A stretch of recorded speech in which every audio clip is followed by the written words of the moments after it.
local scene in the NCAA tournament. You're right. The Final Four drought is alive and well. The Final Four for San Antonio is set. Once again, there's a familiar absence for the 10th straight year and 9th straight tournament. I'm counting the COVID cancellation. No Louisville, no Kentucky, no Indiana. A full decade without a local rep on the sport's biggest stage. And this is the longest Final Four drought for the area.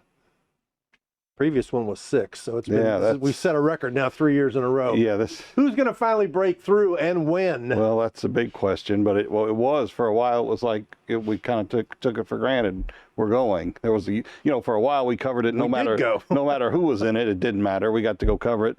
But even with that, you had a local angle. You had Indiana there, or Kentucky there, or Louisville there. Who is the closest to making it? That's a tough call.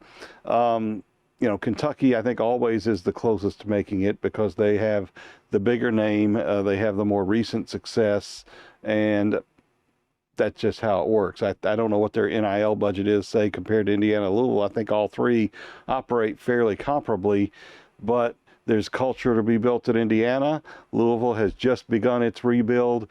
Mark Pope made it the farthest in this year's tournament. I'm going to say they make it the furthest, but I can't tell you when. Yeah, I'm going to agree with you on Kentucky. Indiana's a year behind the other two.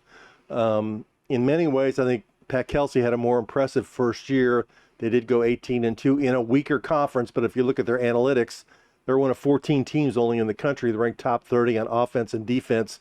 Mark Pope's got to make some improvement defensively. They got better as the season went along, but I think they finished 50th. But I would say Kentucky because he's got a really good group of high school players coming in, so he's going to build a foundation that way, theoretically, including Malachi Moreno, who won a state championship in Kentucky, a good big man. And secondly, because I think they're going to spend money in the portal. The problem they're going to have is the SEC is not going away. And so they're going to get beat up during the year, whether it's physically or mentally, losing games, and they're going to have to it's not Eddie Sutton's SEC. No, it is not. You can catch every episode of Overtime on WDRB+. Download the app on your phone or TV today.